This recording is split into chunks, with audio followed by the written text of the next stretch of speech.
Alright, I will be in here streaming right now. JP's gonna try to reboot.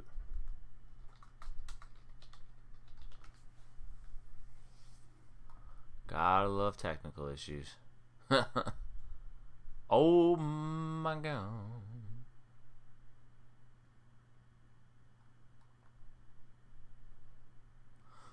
Ratalakia.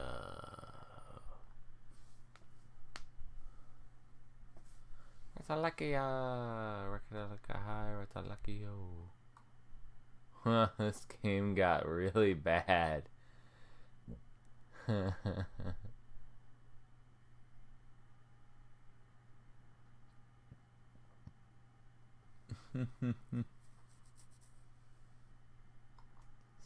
Stop loading.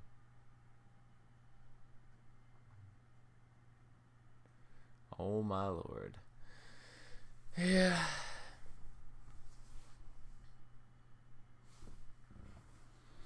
So I can actually flip over to this while I wait for the JP to Switchmania to get back. Classics. What is it right there? Super Nintendo book.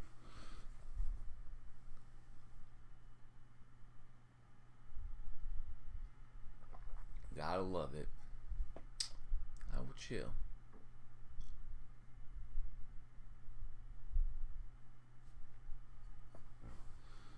As soon as JP is rebooted, we will try this sucker again.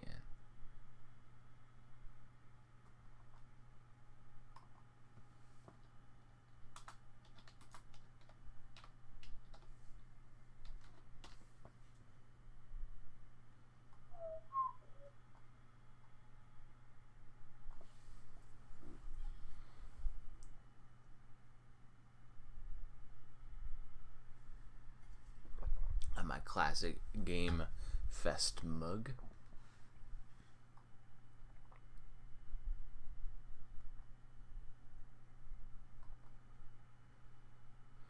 And I got this one.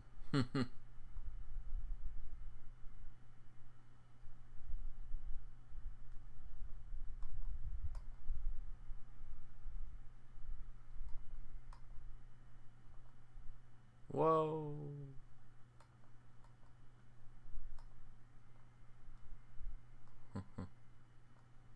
Gotta love messing around.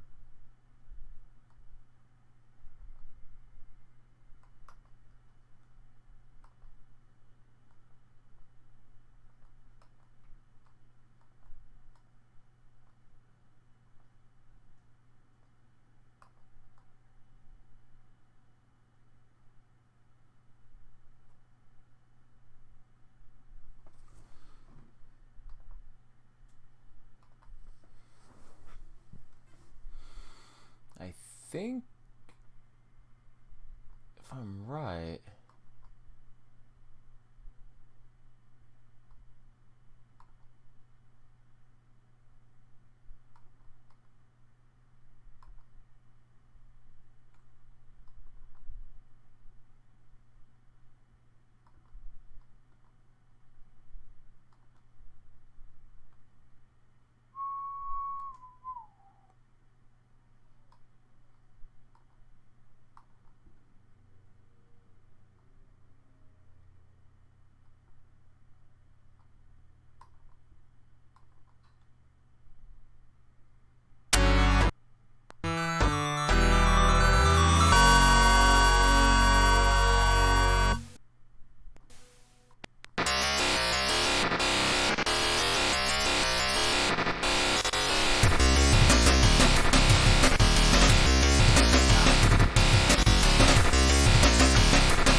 TV config controller. Use.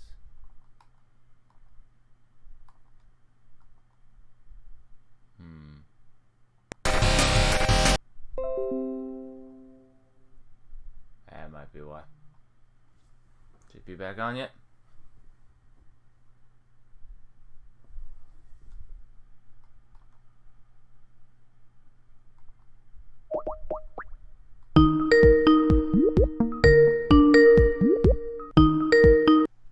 Hello?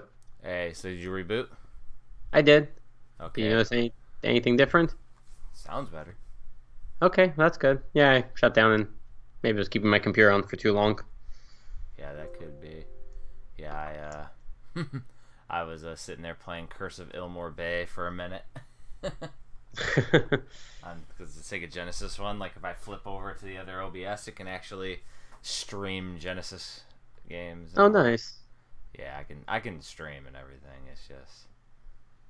I feel like I should learn how to stream at least once. Well, I mean, once I get my second Switch, like another dock, I will start streaming to when I play games for the week. But right now, not there. All right, so we are streaming. So I don't see anybody in the chat right now, but they may have, just because of technical difficulties, tuned out too. So. Oh, you want? I delete after we had issues. I deleted the tweet. I mean, I only had like 2 likes on it, but I can retweet it one more time and just say live for real this time. And I didn't share it on the Facebook group, but we're doing it for reals. We're doing it for real. So give me 1 second and let me. Yeah, now it's not cutting out at all. So yeah, it must have just been crazy computer rule. So I'll know for the future that I will restart right before we record. Yeah, my old computer used to have those type of issues. New one doesn't. It also would have had issues probably recording at this point. Like, everything's so much smoother with. Well, 20 minutes delay.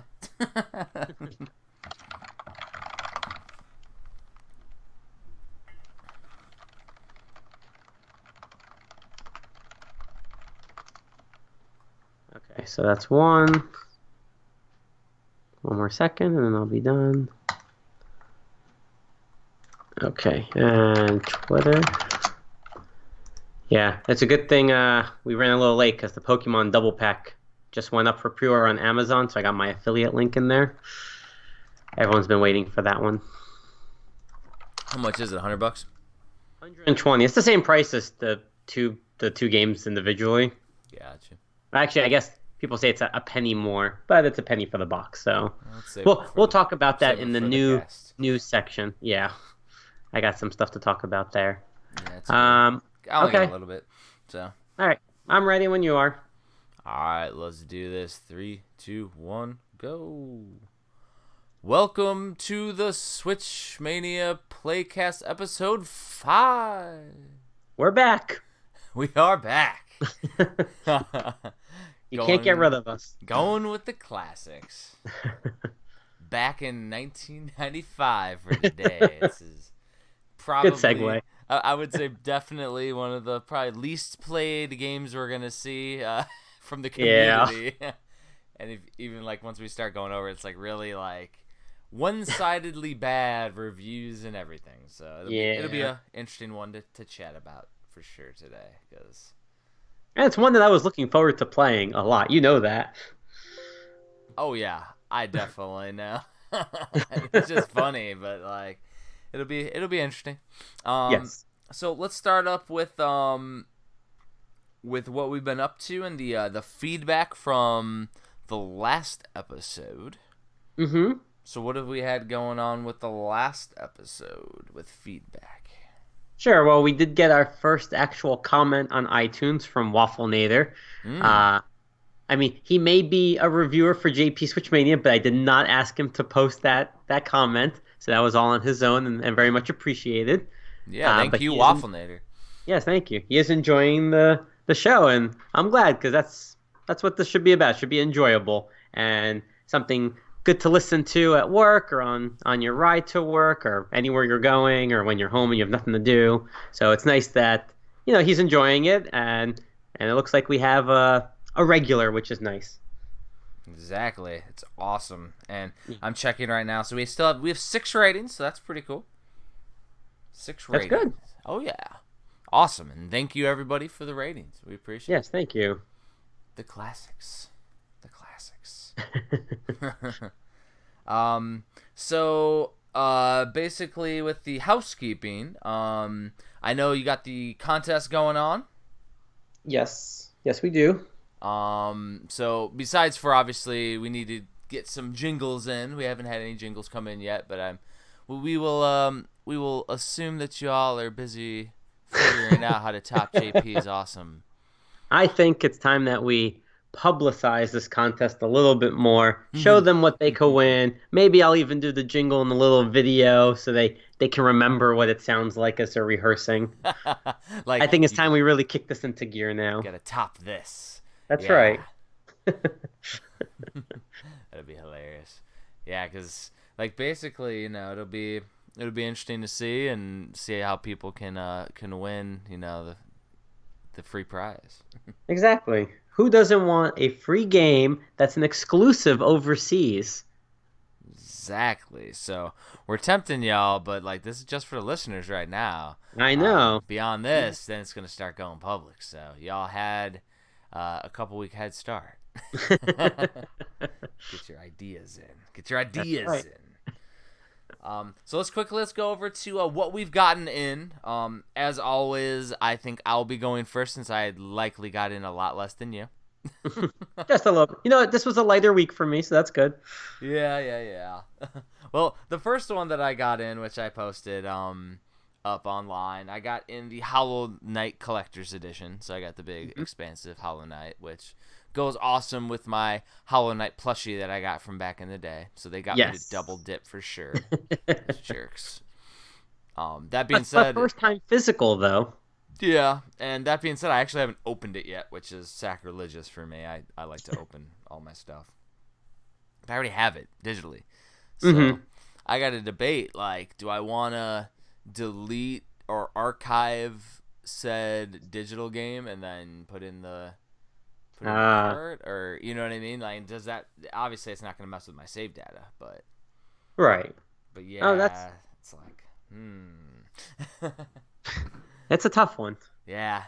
So that'll be interesting, and of course Hollow Knight's awesome. It's a great Metroidvania style darker platformer. Definitely a very difficult game, but not impossible and very learnable. I actually like when I anytime that I don't survive in a section, it feels like it's entirely my fault. So that's a good thing. Entirely my fault. It means you just have to get better at it. Exactly. It makes you work harder.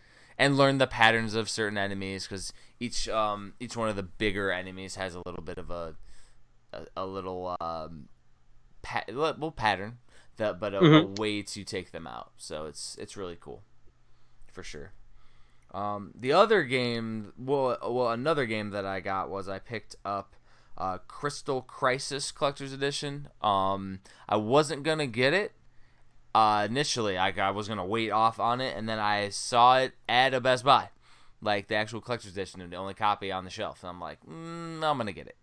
Time to pick it up, right? Yeah, I think it was $40 or whatever. Yeah, it's not bad. It comes with the fidget, fidget cube and a nice box, and it's a good game. It's fun, and I learned. I'm pretty sure it's Nicalis. That's how you pronounce it. I think that's what we said last time. Yeah, and I think it was I hope that's how you say. As I say, Nicalis, but if it's Nicalis, then that's interesting too. I'm sure somebody's been correcting us. They're like, damn, it's annoying me. Saying it wrong. Quit saying it wrong. But they make a lot of fun games, and this is their second game now where they've combined characters from their different series and from other series as well. And I like that. It's a unique take on a puzzle game, and it's nice to see mixing of characters that's not just Smash. Yeah, exactly. And I mean, the thing is it'll be, for me, It'll be how engrossing and how much it draws me in when I play a puzzle game. Because if it doesn't draw me in, then I'm gonna play it for an hour or two, and then that'll be Right. kind of what Luminous did for me. I was playing it for like an hour or two, and didn't quite draw me in. So we'll see. I probably it's just something needs to click in those games for me, and it still could later if I give it another shot. So yeah, it'd be interesting to see how Crystal Crisis does. And then my third game that I got was an old one. So, because again, I don't buy everything when it first comes out like you do. Well, that's good though, because then you remind people of games that have come out that maybe they missed or they want to replay again. So I got the Kunio-kun collection. Oh, nice. Yeah. Yep. And so it's really cool. Obviously, it has all the different River City Ransom and Super Dodgeballs and the Double Dragon games, which is ironic because River City Ransom and Double Dragon 2 are probably my favorite two games on that collection, and both of those now, as of June, I think, both of those now will be on the Nintendo Online. So the superior version where you can play online with friends is now available. And then, of course, like not being able to play some of the other games in English is tougher. Especially games like Ricky Kunio, which is the one that has the 3 in the title. It's the 4-player fighting game, but there's like a lot of options that you can do, but you have to be able to read the options. Like you can get through it and it's playable, but it's more enjoyable if you play the fan translated version. Right. And that you can play on ROMs or on an EverDrive on the actual Famicom or Nintendo, whereas with that you're kind of just subjected to the just the experience of the game in straight Japanese, and so it's a little bit more lacking for me. But the collection is really solid. There's multiple different backgrounds that you can choose, which is pretty cool. And of course, I still enjoy just playing all the classic games. Yeah, and like you said, I like that the ones that came out in the U.S. are in English, so it's nice that that it does feature that option, and the other ones, for the most part, you could get through with that with very little issues, which makes that a fun collection to own, and it's always good. I always love collections on the Switch, like the Sega Genesis collection, this collection, the Atari collection. I love multiple games on one card. You could just go to the menu, switch the games, not have to necessarily switch a cartridge in and out of the console itself, and it's fun to just have all those old games together. I love that. I still haven't picked up the Atari or the Sega collections on the Switch, and I will, because I absolutely want the Sega or the Atari one especially. The Sega one, they've released so many different Sega ones. Yeah. And I have Genesis games, and I'm working on Genesis book on my Nomad, so it's like, I will eventually get them, but it's just getting them for the right price. Like I got Kunio-kun from a member of the Facebook group, and nice. The Switch Facebook group, and it was cheaper than what it is online because it's you can't beat that. Everybody does great prices on the groups, so I definitely picked that up there.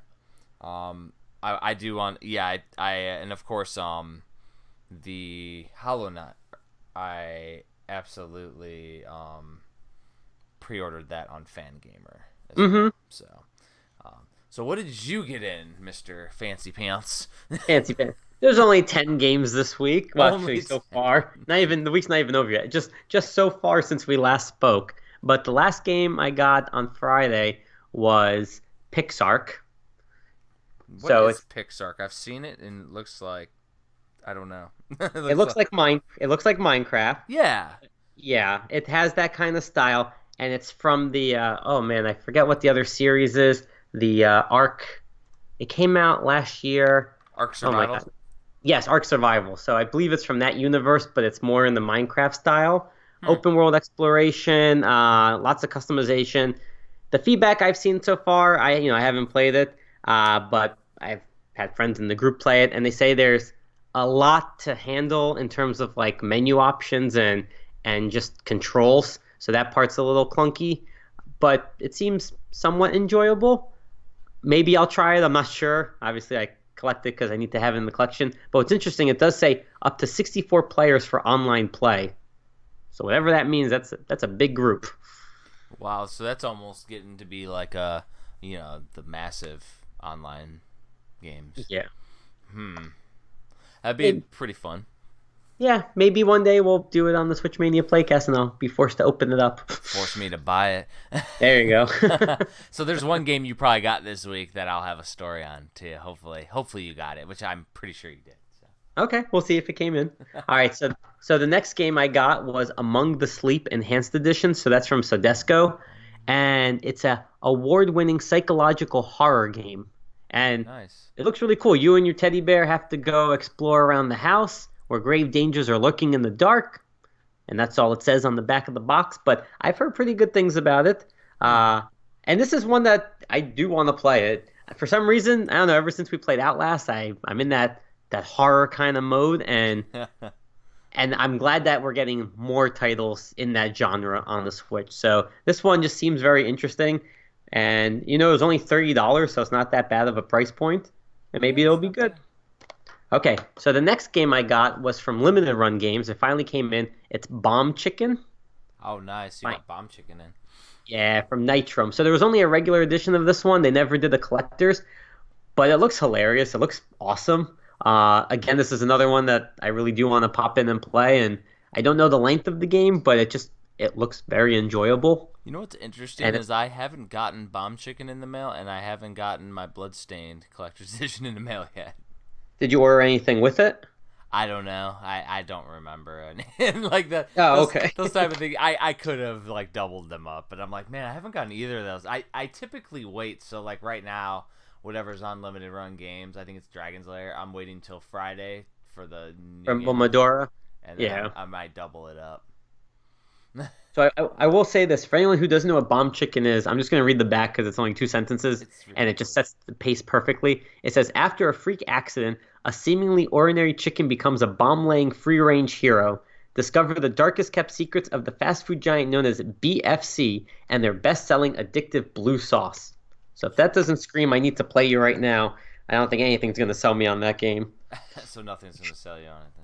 Oh no, I'm sold. I'm ready to just start playing it now. The cover is awesome. It looks just ridiculous. Chicken with bombs underneath it and just explosions in the back, and it's awesome.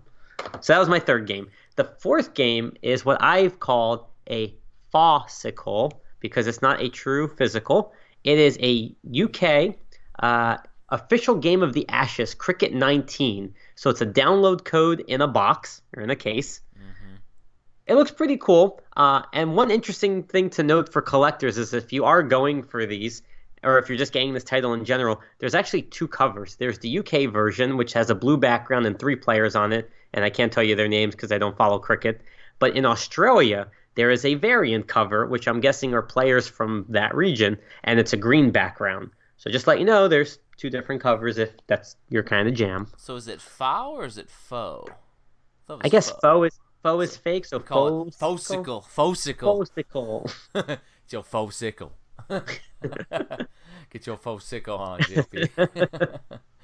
Now the next game I got is Kotodama, The 7 Mysteries of Fujisawa, and it's P-Cube's first developed game that they've worked on, and it looks very interesting. It's a puzzle-based game with visual novel elements to it. And if I'm understanding the game correctly, you are trying to expose the truth of people. So you're playing this game, and I guess as you take away, I don't know if it's a match 3, but when you match up the color cube balls thing, I think you start undressing the characters that are on the screen. Weird. Very weird. But you know what? If you want to learn more about the game, JP Switchmania did a review on it. We gave it an 8 out of 10. So it is a good game. It's just one I haven't played yet. But just one of your purview reviewers. Okay. Yeah. We give him all those games. No, I'm just kidding. Now, the next one I got, I didn't even know about this until after it came out. This is a Spain exclusive. So yes, I've now entered the region of Spain for exclusive titles. And this is it's a double pack. It's Sonic Mania Plus and Team Sonic Racing and a special outer cover slip. And what's interesting is that it only has the regular case for Sonic Mania Plus as opposed to what came out initially with the art book and the bigger box. but it is a double pack exclusive to Spain. And yeah, I didn't even know about this until somebody posted it on Twitter and said, "JP, do you know about this?" And I said, "No." And I was like, "But I need to have it now." And thankfully, he was nice enough to help me out with this one. So it already came in. It's pretty cool. And it's surprisingly not the first Sonic double pack that we've seen overseas. In the UK last year, there was a Sonic Forces and Sonic Mania. So for whatever reason, they're really trying to push Sonic Mania, even though it's a good game on its own that I don't think needs any help. Yeah. But it's a double pack. So maybe technically I got 11 games in if you count it as two. That I never understand how to put in my spreadsheet. I think I just do it as like a double pack. Depends if you don't have the games or not. Like, if you don't have the games and you take them out of the box, then it's individual cases. But if you... That's true. For collector's editions, it's a box set. That's true. Okay, so the next game is an import. And I do have a quick story about this one. But it's Valhalla, so VA-11 Valhalla, cyberpunk bartender action. So it's a bartending simulator with visual novel aspects to it. Interesting. Because I keep seeing it. It looks like a techno game. I'm like, is that like a Metroidvania or what is it? No. It's a bartending simulator. Those tricky bastards. And what's interesting is it supports English, which is why I bought it. But Limited Run Games had announced maybe a month or two back that they are going to be bringing this physically to the Switch in the US. So we are getting it. We don't know when yet, and I don't know if they're going to have a collector's edition with it or whatnot. But the one that I bought, at least with the first printing, it came with a soundtrack CD and I'd call it an art book, but it's more like a art/sketchbook because it had some notes in it as well and some descriptions of the characters and I think an interview in the back. But what's interesting is it didn't come packaged all together in one collectible box. It was 3 individual items just kind of shrink wrapped together. So that'll be interesting too to see what the community says because everybody's already scrutinizing all the limited companies, and now you're gonna have one that's like it's already available. You can already get it. Importing is basically irrelevant nowadays, especially with the Switch, with it being region free. It's just people don't if they want that rating on the front cover, basically at that point. Right, and I'm not sure how that happened because normally we don't see it announced twice.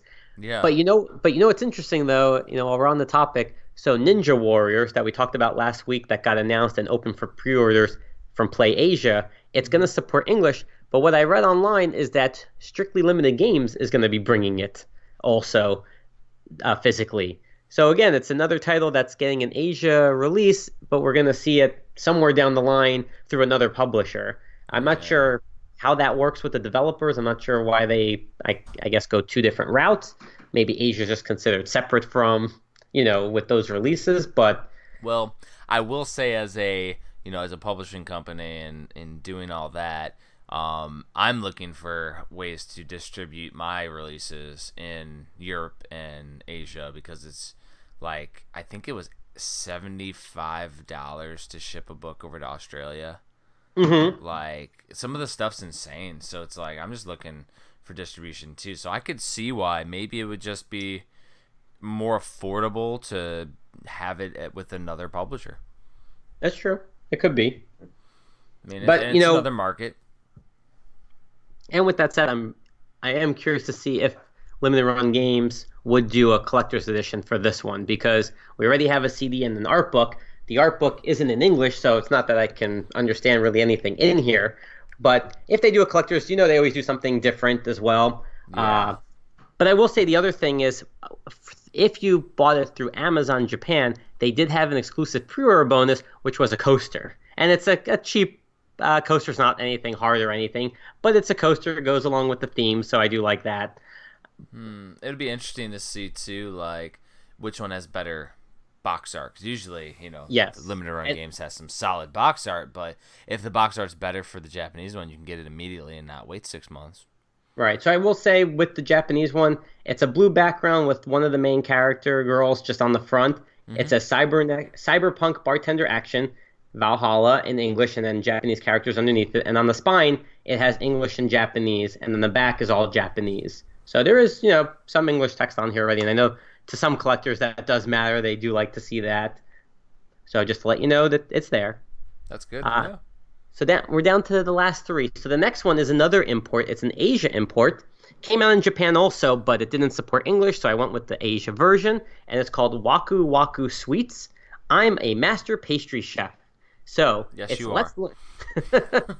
Let's learn how to make sweet desserts. Over 100 recipes. Learn authentic dessert recipes. Learn the recipes and then try them out for real. Countless desserts await. Shake, mix, and pour them all. Fun pastry baking, just like the real thing. There are many other fun activities in towns. Change your clothes and hair, and let's go to outside. Enjoy both baking and living with style. And what else is interesting, and I've never seen this on a game before, but it actually says playtime adjustment. You can decide and adjust the playtime in advance, and the game will shut down automatically according to your settings. You will be able to control the amount of playtime with ease. So it's basically toward like a kid mode or something to make sure your kids don't play too long.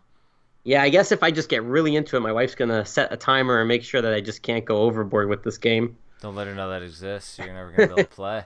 That's true. But it's cool. On the back, you see the Joy-Cons. You see two hands holding the Joy-Cons and kind of decorating the pie with it. So it looks like, yeah, it supports Pro Controller, so it supports all the modes. But so this one was an Asia import. It's all in English. Front, back, and spine, so that's nice. And yeah, it's another fun game. It's another genre in the series. It kind of reminds me of Cooking Mama, Babysitter Mama, all those kind of mamas. It's appealing to another subset of gamers that may not like the action games or whatnot. Yeah. Or somebody who just has a sweet tooth. So yeah, maybe I'll play this one. A Waku tooth. Waku tooth. All right, so the next one, I'm going to call this part 2 because if you remember, maybe 2 or 3 weeks ago, I received the French version of Mortal Kombat 11 on its own. But the reason was because I pre-ordered the highly limited 200-made collector's edition from Omaki Games, which is an offset of Omaki Books. So this was their first release, and what happened was they ran into some production issues with the collector's edition, so they made the judgment to ship out the game separately from all the other items. So I got the game first, and then this week I finally got in the rest of the stuff. And I have to say, I'm a little upset that it didn't come all packaged together, but I really actually enjoy this collector's edition. The only problem is the hardcover book that comes with it goes through the whole chronology of Mortal Kombat, which is awesome. Talks about the arcade. It even shows some of the actors that we've met, at conventions. It talks about the movies. It talks about the games throughout the years, but it's all in French. So aside from the pretty pictures, I can't understand anything because I don't know French, but it's a really cool book. And then it also came with art cards. It came with a poster, and then it came with, obviously, the game, which I just put into the box. But the downside to this is that it's not a true collector box. It's more of a deluxe slipcase that goes over everything, but it has openings on both ends, on the top and bottom. So it could slide out if it wasn't already so packly tight. Yeah. So packly tight. You said it correct. So packly tight. I said it right. But I will say, he said what he meant. He meant what he said. I said it. So a few things to note. Again, this was highly limited. It came up on April 1st. People thought it was a joke. It wasn't. It went on live on their website. And, I took a chance. I pre-ordered it. It came out.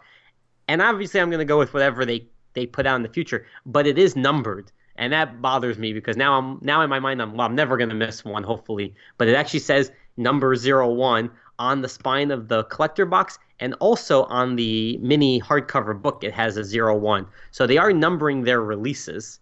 So now, for those, are they ever going to do any more? Yes, I think so. This is their new line. I'm saying, are they doing more of Mortal Kombat? Because are they just gonna have 200 out?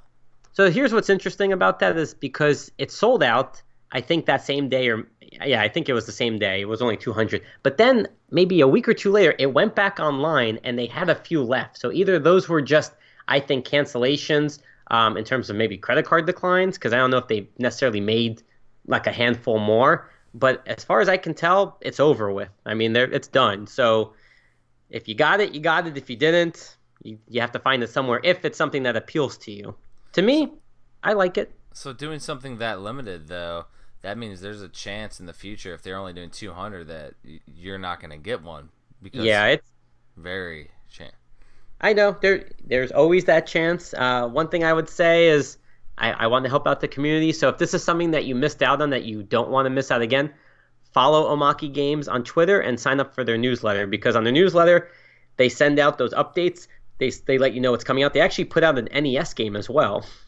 What game did they put out? I don't know. I can find out. Let's see. Omaki Games. So their first game was insert catchy music. Okay, yeah. Here it is. It was so here's, you know what? Now as I'm looking at this, now that's another interesting fact. So the game was called Bass Def Super Turbo Pack, or Super Bass Def, BASSE space DEF. I'm looking at the type of game it is. It has two guys running. I don't really see kind of what style of game. Oh, it's an obviously 8-bit game. But yeah, it's an NES game. I just don't know what it is. I'm looking at, I'm sorry. It looks like a Mega Man type game. There's one screenshot. It looks like Mega Man. It looks like Mega Man. That's ridiculous. I mean, it doesn't, he's not blue. He's yellow or orange or whatever, but it's that kind of platformer 8-bit. It has the different jumps with, one monster on a conveyor belt going in opposite directions. So yeah, they put this out, and actually you can still order it. So they didn't sell out of this one. So what did you notice? Because I'm on their site. What did you notice that I already noticed? The number 2. That the NES game is number 2. So yeah, number I did 1 not is know that before. So number 1 is Mortal Kombat, and it looks like it's available right now. Yeah, you know what? I don't want to buy it, but for the sake of completing, I may have to. Oh man! Now you're gonna open up the NES homebrew. Well, yeah. Unfortunately, a certain author made a whole book on how to collect every homebrew game. That's true. You did. It's an NES region-free game, 96-page book, and 2 per person. So how much is it? Like $60, $70? 66 euros. Oh, okay, so like $75. With a 96-page book, that's not that bad. Well, that's good. But here's the problem though. The book looks huge, which means there's no way it's going to be the same size as the Switch box. So that's going to bother me if I go with that. So for now, I'm going to hold off. I'm going to go for their full Switch collection if they ever do another one. And I'll just have to accept the fact that I'm going to have 1, 5, 9, 12, 14 in their collection probably. Yeah. That's interesting though. Yeah, it's like they're doing releases on the releases. Like that's all right. That's just poor marketing. I'm sorry, Omaki Books and Omaki Games. That's just bad. I don't like that. I mean, it would be like me numbering all my different game releases I've done where I've released Mother 3 as a reproduction. That's number 1, and then like Black Box Challenge on the NES is number 2, and then like this Super Nintendo games that I did the LEs for is number 3. Or, you know what I mean? Like, so weird. Oh man, I'm not a fan of that. All right, well, I won't harp on that. So the very last one is the exact same one you got. It's Fangamer's Hollow Knight Collector's Edition. Nice. So one thing, I don't know if people know, but what it came with was a paper craft set. Yep. Includes 4 characters, which is really cool. It comes with stickers, and then I also ended up going with their Wanderer's Guide, or Wanderer's Journal, I should say. I got that too. And it is so nicely done. It's 160 pages. Talks about the game, talks about the characters, the locations. Nice hardcover. The only thing I wish, as I just dropped my collector edition on the floor that everyone heard. Broke it.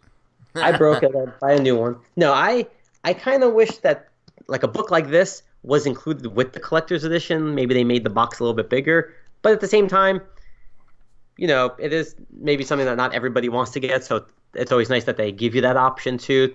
But it's a nice book. I mean, I bought their Stardew Valley guidebook, and it's that same quality. It's just really nicely done. And in a world where strategy guides are kind of on the outs at this point, it's nice to see companies still taking the time to make something like this. Big collector's books are nice for that kind of deal, where it's like old-timey style covers, which I like. Yep.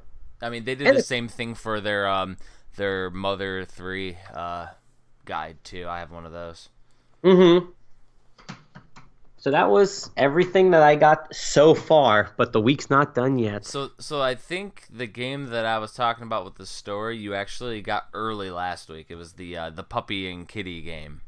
Yes, yeah, I got that Yeah. a little earlier for review purposes. Yeah, so basically, we were at GameStop, and I was about to buy it for my daughter, and then she started throwing a fit, so we did not buy it for her. Oh so, no, so she why is didn't she get. throwing a fit? Oh, she's just being a little turd.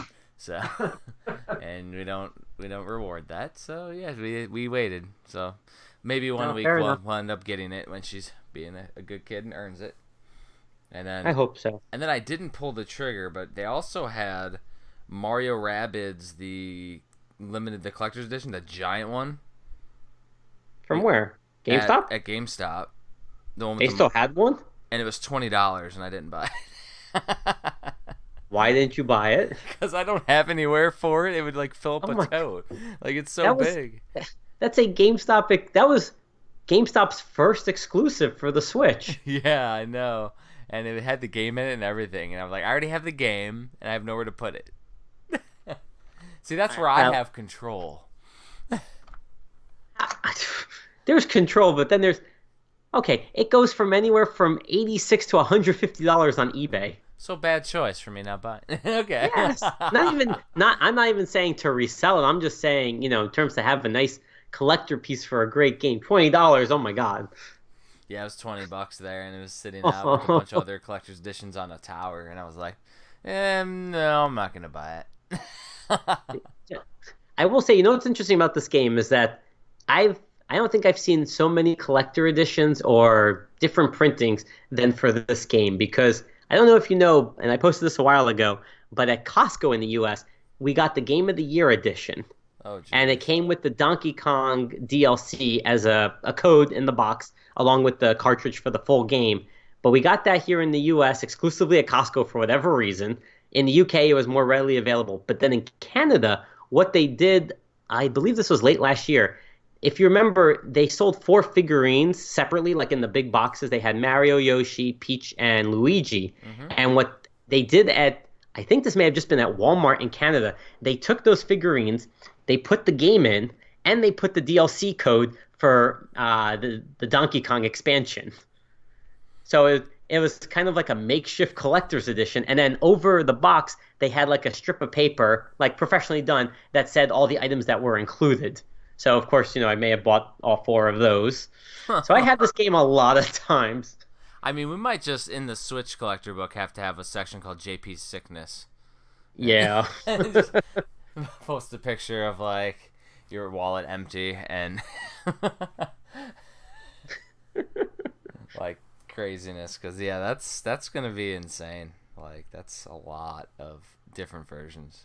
Yeah, and it was weird because at first in the UK they had that gold. I think they call it actually Gold Edition, not Game of the Year. So Gold Edition with the DLC code, and we thought, oh, okay, we're not getting it in the US, so I bought it then. And then like a few months later, out of nowhere, somebody contacted me and said, "Did you see this at Costco?" And it's only available through them. And I bought it, and sure enough, it was a new cover that said Gold Edition. It had Donkey Kong on it, and then it had the code in the box with the game. And I never would have thought Costco would have a exclusive, but here we are. Every retailer could have an exclusive at some point. That's insane. Yeah. So what is available for pre-order? Yeah, so the newest one is going to be this Friday from Limited Run Games. It's Momodora Reverie Under the Moonlight, and I believe it's the 4th game in the series, first one on the Switch. If you want to learn more about this game, we did a review at JP Switchmania, so I would recommend you head over there Well, what because type it of is game is it? that's a good question. It's a platformer type of game, and if I'm wrong, I'm gonna feel really bad right now. Is it a platformer or a Metroidvania? Yeah, that sounds about right. Have you played this one? No, I haven't played it. That's where I was like, Okay. yeah, I will click it. Click it or tick it.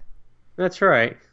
Yeah, And in the future, I will open this all up so we all know about it ahead of time. I'm saying it's this kind of game. It's probably not even close to that. It looks cool. We do things live right on the show. I mean, Exactly. I don't know everything. I'm not going to claim to be. But it's an action-adventure, platformer, role-playing kind of game. 2D side-scrolling with Metroidvania elements. So it is the Metroidvania. Yeah, that's what I thought. Like, It is. Yeah, because I know it's on my list that I'm gonna pick it up when it goes live. Probably not collector's edition, but I'm definitely gonna get a copy, and probably with Dragon's Lair. Yeah, and Dragon's Lair is going to be closing this week, I believe. Yeah, on the 7th is going to be. Yeah, that's good to let people know that at 11:59 p.m. Eastern Time this Friday, Dragon's Lair Trilogy Regular Edition from Limited Run Games closes their pre-orders. They didn't say anything about Best Buy getting it, so once they close it, that's it. And I would highly recommend not missing out. It's only $34.99. Then the next one that we're talking about now is Momodora Reverie Under the Moonlight. Open pre-order for the regular edition. It's only $29.99, which is not a bad price at all. It's going to be open for 2 weeks, so June 21st it's going to close. And they actually said here, this is interesting, Best Buy will be receiving a small amount of this game with a different cover, but they're not going to have pre-orders until a later date, so it's not going to be during the pre-order window. But also, Best Buy has the ability to not move forward with their order as it hasn't been finalized yet. So opt to wait at your own risk. Wait at your own risk. Don't wait. And then finally, if you're like me and you love the collector's edition, there will be one for this game. It's going to be $59.99. They said it's only going to be 2,000 copies available, and what's included is the game, obviously. You get a reversible 18-inch by 24-inch poster, a physical CD soundtrack, and a Cajo enamel pin. So if that's something that floats your boat, there will be a collector's for it, which is pretty cool. So that is the newest limited pre-order that's coming up. But I don't know if everybody knows, but if we're going to be kind of moving into, what else is going to be available next week, just a reminder, on Friday, Best Buy is going to be have available Bloodstained Curse of the Moon from Limited Run Games with an alternate cover. So it's going to be $29.99. If you didn't buy it or you missed out on it, you could buy it at Best Buy. If you already bought it from Limited Run Games, they will sell the Best Buy cover on their site, I believe, for 99 cents at a future date. So you don't necessarily have to double dip, but it is going to be there, which is nice. Well, and plus available for pre-order, like right before this podcast, was the Pokemon Sword and Shield double pack. Oh, yes. I was going to save that for our new news, but we can talk about that now. I have no problem. So today's Pokemon Direct was 15 minutes long. We'll go over the Direct too. So, But I'll skip that part just to let people know that as of right now, Pokemon Sword and Shield has a November 15th release date. They announced that today. And aside from buying either Sword and Shield separately, they are doing a double pack. So what's interesting is that Best Buy, Amazon, and GameStop have opened up their pre-orders. It's $119.99, so it's about a penny more than buying the two games individually, but you get a special box, or I think it's a box. It could be a slipcover, but it looks like a box that houses both cases inside. It'll probably be the same thing they have for Outlast 1 and 2. Yeah, it could be something similar to that. But what's interesting is that a reliable source at GameStop said that they were only taking limited amounts of pre-orders online and in-store. Weird. And then another person who works at GameStop did confirm that on Twitter today. I don't know how many each store is going to do. I think it's going to vary based on, their location and kind of how their sales are. So what I would recommend is it's free to pre-order online. So if you're even thinking about it, go to Amazon, go to Best Buy, go to GameStop, just secure your copy. The other thing is at Best Buy right now, if you're going to buy it, they're offering a $10 e-gift card when you pre-order it. But the caveat is you get one $10 gift card for the double pack, but if you bought the two games individually, you get $10 on each game. Oh, that's good. Yeah. So you have a few options, and I would just highly recommend, it just opened up today. It's highly being talked about right now. But the weird part is that in the UK, of course, they're getting a steelbook, an official Nintendo Switch steelbook for Pokemon Sword and Shield. It's a gold color. As of right now, the artwork can change, but it has both of the legendary Pokemons that got revealed. My guess, and a lot of other people's guesses, is that we're going to see what's happened with the Pokemon Let's Go, is that we're going to see the steelbook at some point, probably at Best Buy in the future, long after the game has already come out here. As of right now, it looks to be UK and Australia confirmed, but even in Japan, it doesn't look like they're getting this steelbook, at least from what they've announced today. The US, we're not getting it as of right now. So, I'm just the type of person that doesn't want to miss out, so I'll probably be double dipping to get that steelbook. Yeah, and I But mean, I'm debating whether I'm gonna get the double pack or not. I guess it'll all depend on if my daughter is interested in playing it, because Mhm. with the rumored new Switch coming out, like I'll probably be finally pulling the trigger to get her own. Right. So, because she steals mine and plays Minecraft all the time. So Yeah, probably gonna be so then we would both have a copy and we could play the local right. co-op. And I'm hoping that this is what could get me to get Shanna to play Pokemon finally. I say, oh, you know what? I already have this one, and I need to collect all the Pokemon. I need your help.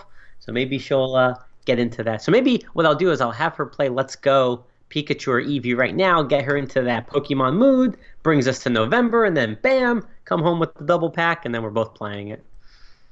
Sound like you're like, bam, come home with the double pack. I'm gonna walk into Best Buy with the Pokemon music playing. They're gonna be like, "That's JP over there, out of the way." Go pick up my double packs, single packs, all the packs. It's gonna be a good day. Do they know who you are yet at Best Buy? Yes, the people who I have been there for a while know me, but what happened was they seem to rotate every now and then. The employees at the pickup counter, so they don't necessarily all know me by heart. But what's funny is, when I would walk up, the people who know me, they'd be like, Switch Games. I'm like, yep. And they don't even ask for my ID. They don't even ask what I'm picking up. They just go in the back and pull my stack. But the new people, I go, oh, I'm here to pick up Switch Games. They look at my ID and they go, like, we know who you are. So they all The just bet. know you have the sickness, but do they know you for JP's Switchmania? No, they will soon. My my my favorite story is there's this one employee. I remember walking in when they first opened on Tuesday, and I'm just walking in, and she's just crossing my path, and all of a sudden you just hear, "Hey, Poland," and then she just walks away, and I go, "Oh man, I think I'm here enough." It's hilarious. I mean, Best Buy on Twitter, I think, knows me. We Well, talk all the time. I mean, the thing is that I'm in the middle of nowhere, and some of the employees because there's like 2 GameStops in town in our tiny little town, and some of the employees know who I am based off my books, That's which awesome. is really crazy. like, That's like that's what blows my mind when I get identified, because that means that they're a fan too, because they know who I am. Like, it's insanity. one day they're gonna say, "You're JP from JP Switchmania." I'll be like, "I am. Here's a business card." You had people looking for you at I Midwest know. Gaming Classic, so I mean, it's already starting a little bit. A little bit, yeah. It's already starting. It just continues. Yeah, You know. and if we're talking limited news, the other thing is that Super Rare Games has announced that or has teased on social media that this Friday they're going to announce what their next game is. So this will be game number 17, I believe, right? Yeah, I think the last one was 16, so this will be 17. There's a lot of guess that it's going to be Wolver Blade, but they Hmm. haven't officially. I mean, we know their next couple games coming out because they had the big reveal a month ago and they announced their 6 new titles, but we don't know the order of them. But a lot of people are guessing it's Wolverblade only because George has shown the manual, which I believe is 60 pages. Mm-hmm. I mean, it's a huge, thick manual. And when you look at the games that they've announced that haven't come out yet, that game makes sense to have a big manual.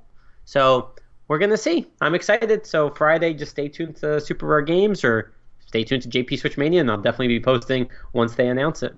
So there's one that I noticed, and while it's not like something that is not unknown, it Mm-hmm. was one that I found out and I wasn't tracking, and it was when I went to pre-order the new Play exclusive, the double pack that we were talking about last week with was it Ghost and Oh, Ghost 1.0 and an Epic. yeah. And so I did that, and I just looked down. I'm like, ooh, what's this? So I noticed that they are releasing, looks like a Japanese exclusive, La Mulana 2. That doesn't support English. And it doesn't support English, but it is only a platforming game that is a whip-based game. So it is one of those games that falls into playable, even though it doesn't quote unquote support English. There's no reading in it, basically, except for the story that you're gonna watch. Mm-hmm. La Mulana, the original, is one of those original Wii games that was on the eShop that is like a hidden gem. And it's an Mm. amazing game, like Splunky or Pitfall or stuff like that. And Mm-hmm. so and Sydney Hunter, which is a newer game that's coming out on the Switch as well. So La Mulana 2, it's a follow-up you play as a female, it looks like. I definitely just got a copy, pre-order. Good. So, yeah, but like that falls into the same realm as the Splunker game that was released in the first year of the Switch. But there is talk that it's going to come out in the West as well. So just to let you know, I mean, if it's a game that you want to play now, that's perfectly fine. But it does sound, based on the developers' comments that they've mentioned online, it does sound like we may be seeing a West release in the near future.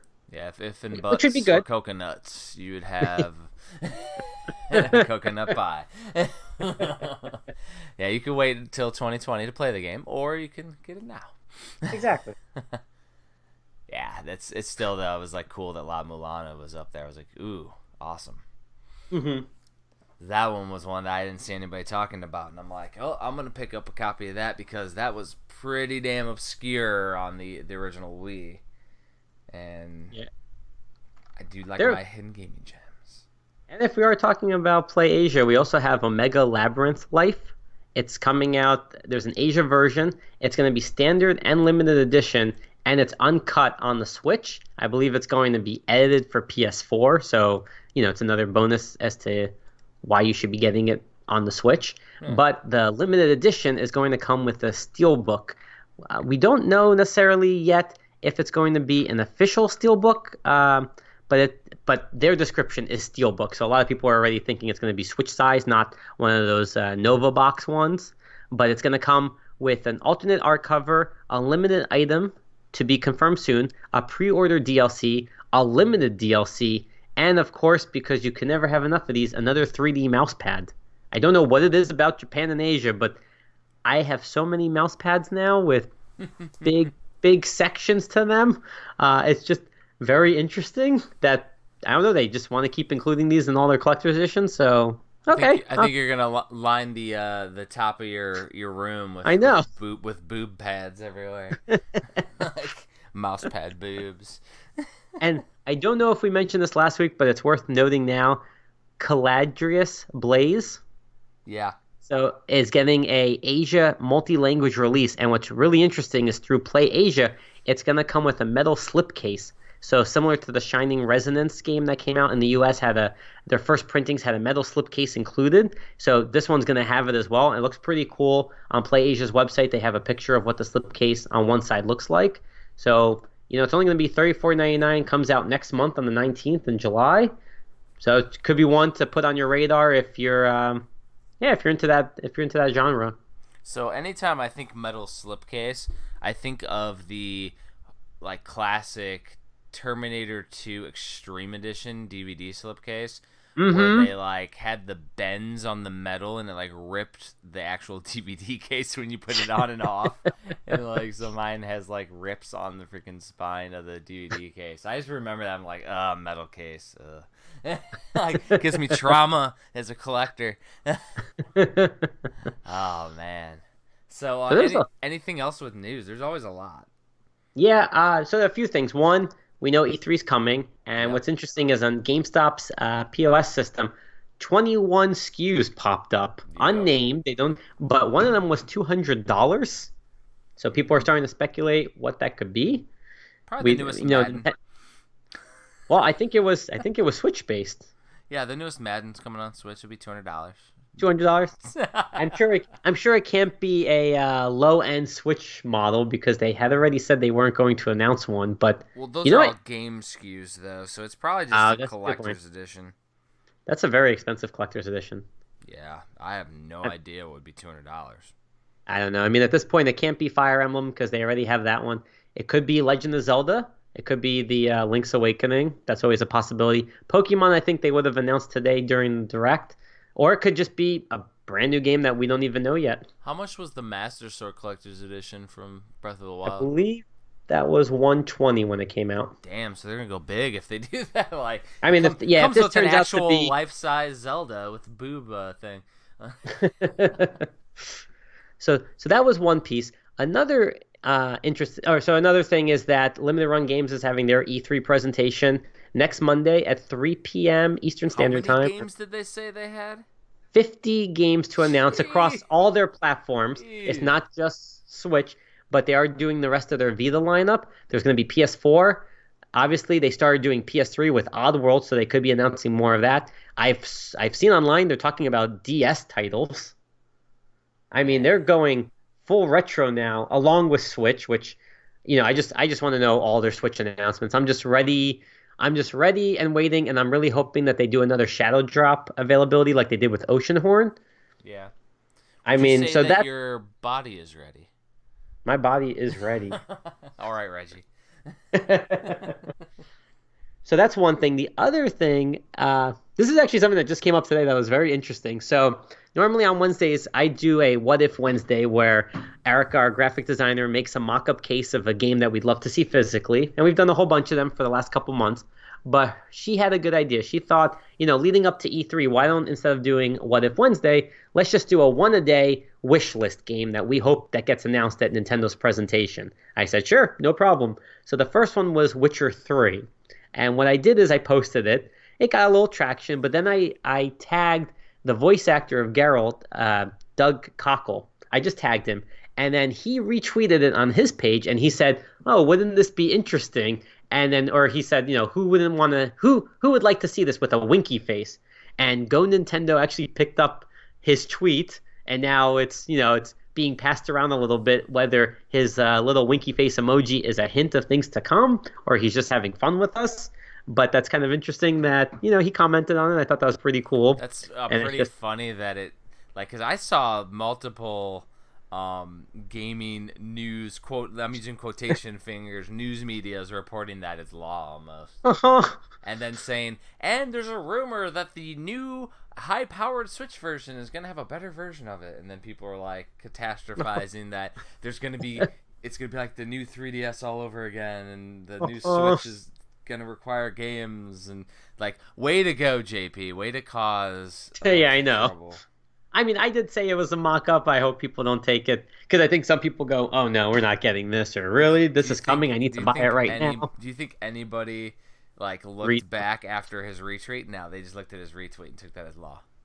I mean, even on our what ifs, a lot of times I have people comment and go, "Oh my God, I didn't read what you wrote," and I got so excited for a minute. I go, "I'm sorry, but this is our what ifs." So tomorrow and all through leading up to Tuesday, we're going to be doing one a day. So tomorrow I think is going to be a lot of fun. So definitely follow us and wait for the morning when we post our next wish list item. You gotta It's a watch classic. out. You gotta watch out when you do jokes like that, because then it could turn into the complete Virtual Boy book. And then and it's thousands of hours later. That's my life right now. Oh. Okay. So then another big thing that came out recently was Skybound made an announcement of 3 collections that we're seeing physically in September. On September 24th in North America, September 27th in all other territories. They're going to be $49.99 each. And I don't know if you saw this, but the first one is Baldur's Gate Enhanced Edition. So Yeah, it comes with the original. So I'm just going to read, for those who don't know, I'm just going to quickly read and summarize their press release. But it's the original Baldur's Gate Enhanced Edition and its sequel, Baldur's Gate 2, return with all DLC and restored quest content, as well as the Baldur's Gate Siege of Dragonspear expansion, featuring new original content to bridge the 2 games. So that's the first one. The second one is Planescape Torment Enhanced Edition / Icewind Dale Enhanced Edition. 2 must-play games and all their DLC in one package. The Chilling Icewind Dale Enhanced Edition plus its expansions, and the Enhanced Edition of 1999's RPG of the Year, Planescape Torment. Then the final one is Neverwinter Nights Enhanced Edition. It's the 2002 Computer RPG of the Year. All its DLC deliver 10 standalone D&D-based adventures featuring co-op and online multiplayer. So pre-orders have opened up on Skybound's website. It's not exclusive to them, but they have it up there. Also at GameStop online, you can pre-order the Baldur's Gate and the Planescape games. Neverwinter Nights hasn't opened up yet. Personally, I'm waiting to see the other retailers open this up, but I mean, I think it's great to see these games kind of get, breath of new life on the Switch. I think a lot of concern people have is, the backward breath of new life. Breath of the Wild, New Life. There you go. I'm pretty excited about Neverwinter Nights because I Yeah. just remember Part 2 just being such an epic game and had a huge following. So I never sunk my teeth into it because it just wasn't on what I was playing at the time. Right. So, I mean, it's a huge PC game, is what it was, and I just never had anything that could run it appropriately. And I think it was released on some consoles too, and I just never jumped on it. So it'd be good to play it on the Switch. That'd be awesome. I think the concern is I think they were talking about whether there's going to be touchscreen controls. I don't think there's going to be. And then also, supporting a keyboard and mouse, which obviously the Switch actually has a keyboard. In Japan, it got released where you can attach the Joy-Cons, but I don't think this game is going to be supporting it. So I think that's some concerns people have just because, it was PC-based and just the ease of control of using Keyboard, mouse. those accessories.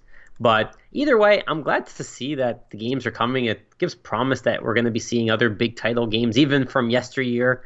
But I'm excited. I'm not a big PC guy, so I missed out on a lot of these games. Yeah. And just collecting for the Switch and going for everything just means that I'm going to get to experience hopefully a lot of really fun games that I missed out on. Exactly, and I mean a lot of those we'll have to play on the Playcast just to mess with it and give it a week. That's the key. Is it's we don't plan on beating every single game for the Playcast. It's just giving it a week and seeing if it's something that we need to add to the rotation. Right. And it's fun. So it's cool though.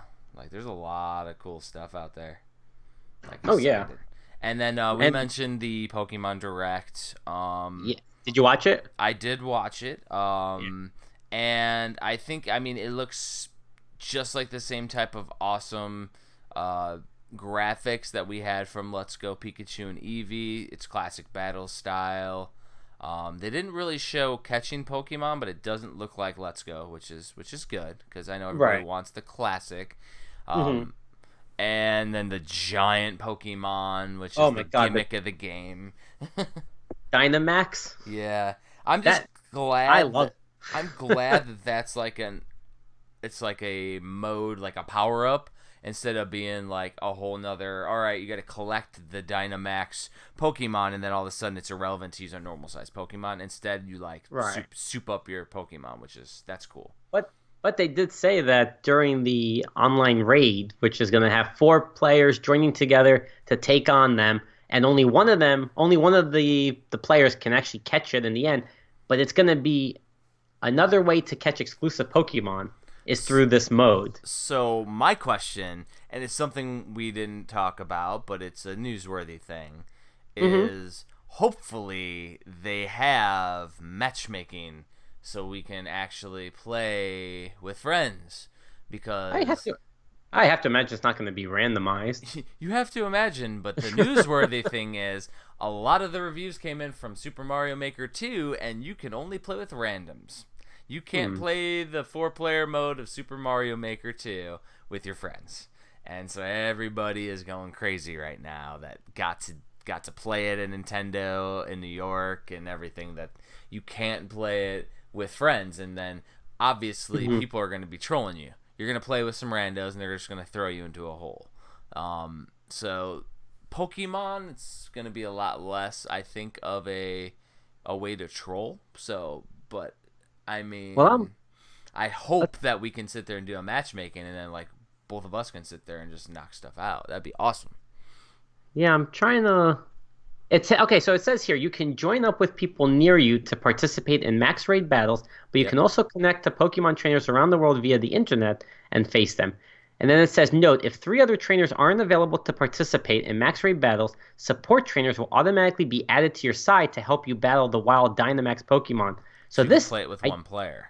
Yeah, this I didn't know, which is interesting. So right now, for anyone who's interested in learning more about this game, I went to swordshield.pokemon.com. It's their official website.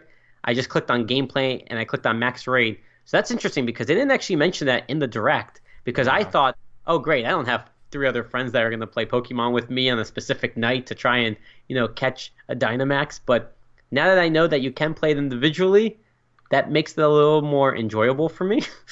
Because I don't like. That's cool, and then it also still doesn't mention that we can play with friends.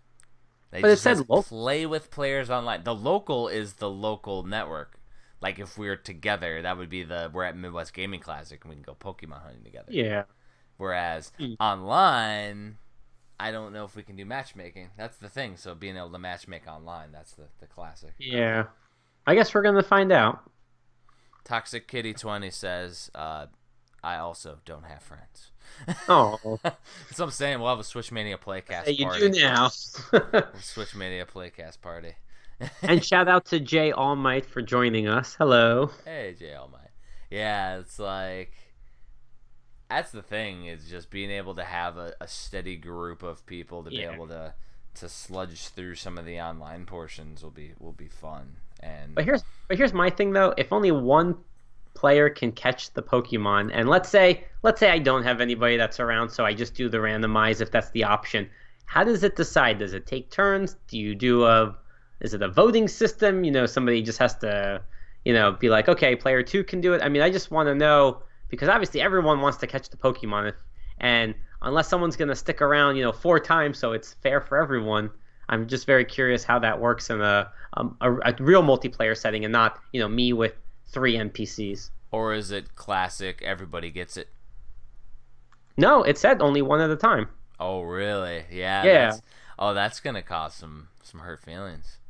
So it says here, where was it? Only one trainer out of your foursome can Dynamax their Pokemon, and only once per battle, and that's the one that can catch the Pokemon. So they randomly choose who can catch it. I don't know.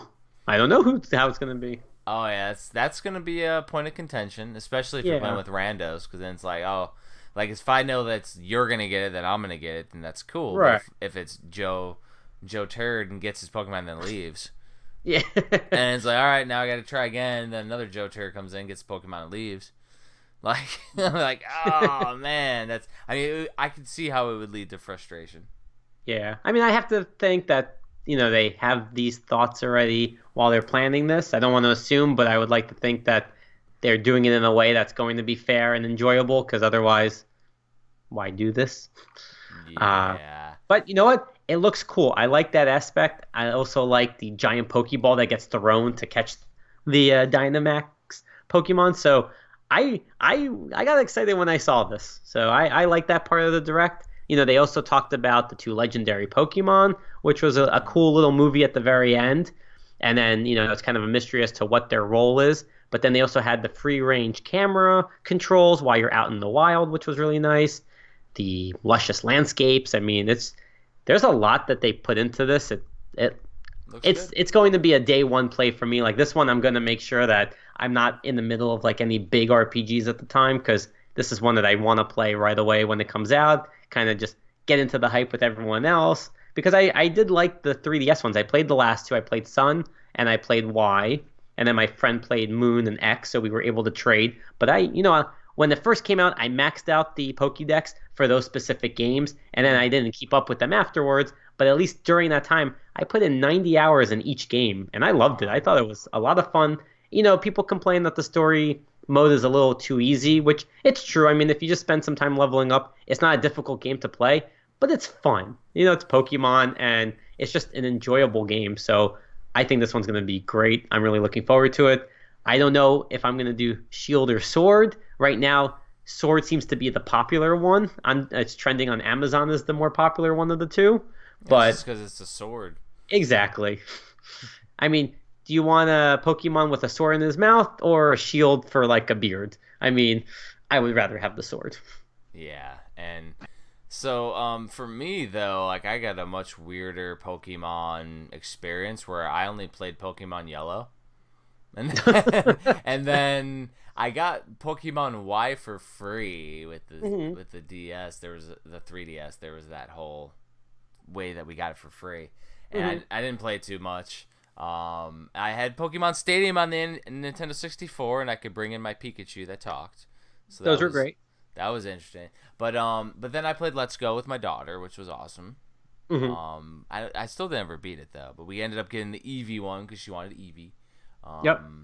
But like I really haven't played any of the Pokemon games like in depth. and it's just no time for RPGs is the main reason.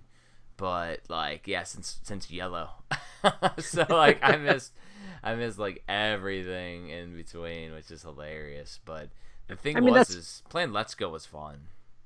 I mean, that's fair. I mean, I played Red and Blue, and then I kind of skipped all the way to Y. So I also didn't. I missed the whole Game Boy Color, Game Boy Advance, DS.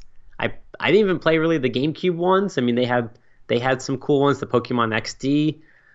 So I'm a little behind, but it's Pokemon. I feel like it's like riding a bike. You can pick it up and play and enjoy it. And you it's just may not. Easy role playing game.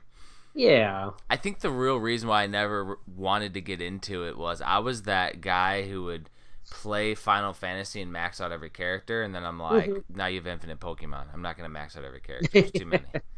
And getting them all, and I was OCD, and I'm like, I'm just not going to start it. Like, yeah. No, I hear you. But that was a good direct. I liked it. It was 15 minutes. Started off with a quick video, but it got me excited. And I'm really hoping that by them having now two 15-minute presentations on Pokemon, they're not going to monopolize the E3 presentation, which is what I'm hoping is what they did this time around. Yeah. So it's just. Yeah. I mean, they still could. They could announce, but I don't think they will. I think maybe they'll touch upon it quickly, but I don't think it's going to be anything in depth, which just leads because I think what I heard is that the E3 presentation may be around like 45 minutes long. Nice. I just don't want half of it to be on one game. No matter what game it is, it could be Animal Crossing, everyone loves it. I just want 45 minutes of just all kinds of games coming out. I want the quick barrage, like 4 games at once on the screen, then I want 2-minute trailers. I just want a whole slew of stuff and not just half the time and then focus on one game. And to me, that could be its own direct on its own. Yeah, and I mean they shouldn't focus too much on Mario Maker 2 either because they had to direct on that. So we'll see. Last year they've done Fire Emblem in depth before. So yeah, we're less than a week away. I'm very excited. I scheduled my lunch, so I'm going to just hide out in the conference room and just watch this thing. And then in my mind, I'm just like, well, no work is going to get done after this presentation because what's going to happen is all the pre-orders I believe are going to start opening up on Best Buy, Amazon, GameStop's website. And then, of course, if they do here's a collector's edition, it's limited edition, those to me just drive me crazy because they're going to go so fast that I don't want to miss out on pre-ordering those. But I know some big game is going to be announced on Tuesday. Oh, definitely. And more than one. I'll be working and not able to, but I'll clean up the mess afterward. I will say that interesting story for last year's E3 presentation. I was at West Point. I was at a sales meeting, and it was during the Nintendo presentation. We were doing a tour of West Point, and I just remember having my phone, and I just had it on mute, and I'm just trying to listen to everyone. We're on the bus, we're off the bus, we're walking through places, and I just keep looking at the phone, and I couldn't watch the presentation, so I had to watch tweets of just people that I follow. And I just saw tweet after tweet of like all the new announcements, and I'm just going crazy because I'm like, oh my god, like so many things. And then they went into Smash, and then I just remember getting back to the hotel room at night, and I was like, all right, nobody bother me for like a good 40 minutes. I need to just watch this. But this year, I need to just watch it live as it's happening. Get a sickness. I do. I have Switch-itis. It's a real thing. Exactly, Switch-itis. Got issues. So we probably need to get into the game of the episode. Yeah, let's do that. So, game of the episode this week is back in 1995. It's a game JP's been wanting to play forever. It's true. So let's go over the wallpaper, like a little bit about the Switch specific release. So it was released on the Switch May 24th, 2019. It was obviously released for PS4, the Vita, the Xbox One, Steam, is on all that stuff. It was developed by Throw the Warped Code Out, and published, distributed by, I'm gonna mess this up, Ratalaika Games. Yep. Yeah. I think it sounds right. Yeah. So, this game is a throwback to the survival horror and mystery games of the mid 90s, 32-bit generation. Faithfully recreates everything from this all but forgotten era of games. Be transported to a world both concrete and indistinct, where you must uncover the mystery surrounding the disappearance of your daughter, the catastrophe that shook the city, and why you decided to finally return. Like, so, like on Wait, your daughter's missing? yeah, that's the first thing. I didn't even know that. All right. Metacritic has destroyed this game. Like, everybody's giving it 10s out of 100, and Yeah. Well, let's see what we're gonna say about it. exactly. So, like, they're all like being really harsh, because they call it a survival horror game. I do not consider this game a survival horror game. I mean, you're fighting piles of poop. And So, legs. Don't forget that.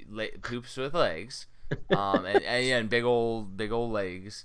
Now it's obviously a tripped out game. It's not a survival horror to me. It's more of a psychological game. I'm thinking of like The Departed, the movie The Departed, where everything isn't what you think it is. Now, when we said 32-bit era, it is literally scaled down polygons that I disliked from the PlayStation era, and I still don't like playing the polygonal games. I dealt with it back in the day when it was the best thing we had going. But it also has the sluggy, slow motion of the polygonal PS1 era. So, like, you move slow as a hill. Like, the enemies, the piles of poop and everything, attack you so slowly that you literally could just walk backward and avoid any attack that comes at you. Well, let me ask you. You couldn't. I mean, I tried every button. You couldn't run in this game, right? No, you can't run. Okay.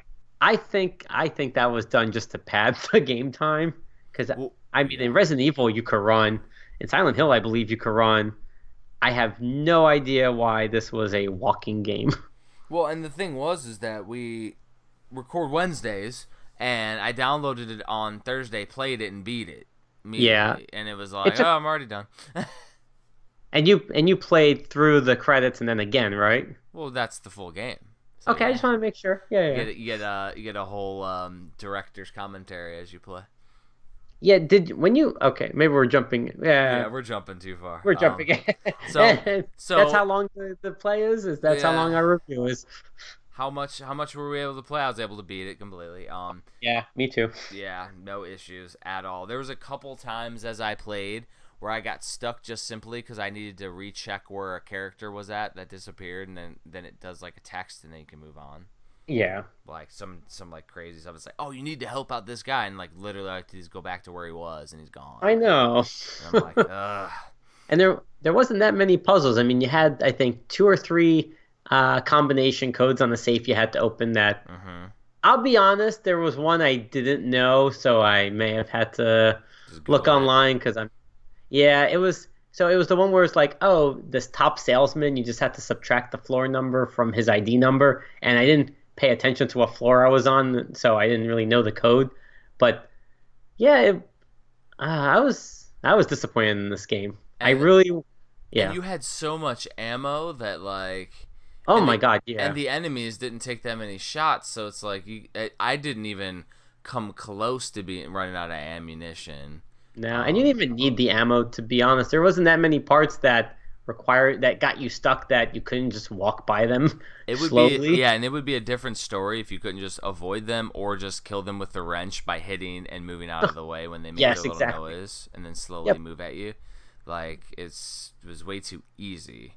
Yeah, I would back up, I'd hit again, and then eventually I think it was the shotgun that we get. Yeah. And that was just overpowered. It was like, like 1 to 2 hits for any of the bad guys. Maybe there was one in the later stages of the game where it took 4 hits to kill them. It was like that big old pile of goop or whatever. Yeah, but there wasn't even like any boss fights. It wasn't any like big turning points. It was kind of just, I don't know, it felt more like a demo of a game than a full. And I wrote like weird story that even resets after you beat the game. like where Yeah. you go back and play the game again, and then it like starts in a different way. Like when you go into the same room you went to, Yes. like there's like a flashlight now, and And then you see a bed when you turn on the flashlight. But yeah, that was weird because it wasn't even like, post game. It was more like it literally took 15 to 20 minutes to beat that part of the game because everything kind of you didn't have to go through the rooms again. You can just kind of bypass everything right to the end of the game and yeah. then it ended again. Yeah, it was like the developer commentary while you're going through it. Like it was really weird. Like I don't get it. Like it's I just it's very anticlimactic. Yeah, and I don't know. I mean, yeah, I it's hard to put in the words for me because I really wanted to enjoy this game, and I just remember sitting on the couch playing it, and I was just bored. I'm just walking slowly, and I'm just like, I want to finish it, but I'm just walking on like a scaffolding, and I'm like, this is boring. Like there's nothing happening, and there Everything is wasn't. very empty. Yeah, like I understand you want to do low res, but you can still do a lot in today's day and age to make it, low res and still highly enjoyable. I mean, look at the Resident Evil, look at the Alone in the Dark games, the Parasite Eve games, the Silent Hill games. They were good. They had good music. They had a good story. It was entertaining. There was enough stuff to do, and there was, imminent danger in certain parts. And this game just had none of that. It was just all right, I'm just gonna walk around. I'm gonna try this lock. It's not working. I'm gonna look at a picture. It has a code that's very obvious to the safe that's right next to it that I need to use. But I don't know. I really wanted to enjoy it, and then the story just to me really made no sense. I mean, maybe you understood it better than I did. Well, like I was saying, if you've watched the movie The Departed or any of those type of movies where it's like basically you're in the eyes of a character trying to figure out, and then you realize that the character was like in an insane asylum or the character was Uh being huh. operated on, and like that's the classic. So it's really just a trippy story, and it's not done just like the controls, the combat, the game length, the puzzles. It's not done entirely too well either, Yeah. unfortunately. The music's inconsequential. Like you're gonna hear music at the beginning of this episode that those listening to iTunes already heard, and at the end that are gonna be like, like meh, like it's You had to okay. put that in. Like I mean, I'll throw it on there, but Yeah. the ad. So I mean, basically, did we have any listener thoughts or comments? Yes, let me open those up because I did have a There's few. like So a I couple that every actually week played it. what I do is I like to do a poll. I let people know what game we're going to be playing, and then I ask them, "Did you play it or not?" And then 65 people. This is our lowest poll so far, but 65 people voted. 9% played it. 91% haven't. Including me. I'm part of that 9%. So here's what we had. So at Chaz_Hodges said it nails the aesthetic of early Resident Evil et al., but totally flunks the character. A Yep. remarkably bland game inside a unique visual shell. Then Jeffrey Wintenhagen said, "Oh, I think we were going to have the least amount of plays with this one." True story. And, 9%. and then the last one I had was at Limited Run Fan said, "I liked it when I first saw it because the screenshots reminded me of the early Silent Hill games, but after watching the long play, I found this game kind of meh. Can be done in 75 minutes in first playthrough, and enemies are rotisserie chickens. WTF?" I say poop, but Yeah. I rotisserie could, chick. I could see chickens. And then like random plant things coming out of the floor that I don't know, it just made no sense to me. Yeah, I mean, it's all the different parts of his brain, I think, that are moving around. Like, that's, like, Yeah. yeah, I don't, I mean, either it's so meta that we just don't get it, or it's done poorly. Either way, like, so for my recommendation with this one, I wrote, so short that I beat it in an hour or so, lacking challenge, and overall would only recommend this game if you want a trippy story. Hmm. That's it. It's I mean, and if that's the case, watch a YouTube video. Yeah. Even a full Let's Play is what they said 75 minutes from Yep. the listener comment. So like, And it's yeah, accurate. I think I saw an hour 25. and So I yeah. mean, yeah, I got lost a few times and I was done in that. So Yeah. Yeah, and there was nothing in that game that really required you to backtrack to the point that you wouldn't know where to go. I mean, There was one part where I think you're on the roof, and it's just kind of hard to tell just because of the graphics that there was an opening on the scaffolding, like on the not on the scaffolding, but like on the ledge. And that to me, like, okay, maybe I missed it the first time, but you know, it's weird because like even in the very beginning of the game, you're on the roof, you go inside, and then you find a note saying, "Look behind the AC unit for a key." Yeah. So you go back and there's the key, and I honestly thought like, oh, okay, like maybe I could have done it in the beginning and there wouldn't be a key, but when I started it again, you could find the key already. So it's nothing like they make you have to actually find all the information. You could kind of still get through the game for the most part. Fastly, yeah. So my recommendation would be the same thing. If you really want to experience this game, maybe just watch a professionally done video on it so you don't have to stumble around and you can fast forward through the walking. But yeah, sadly, I believe me, I wanted to love this game. I was so looking forward to it from the first time that the trailer, showed up. And I remember even reaching out to Radalaika because it kind of had gone radio silence and I didn't even know when it was coming out, and all of a sudden it just released. But yeah, this is one that even for $9.99, you probably could pass on it. Yeah, it was And I'm sad to say that. I don't like to review things poorly. I like sad everything. panda. I am. I am. I'm an honest broker when it comes to reviews though, because like it just wasn't a good game. Yeah. No, I want to be honest to our listeners.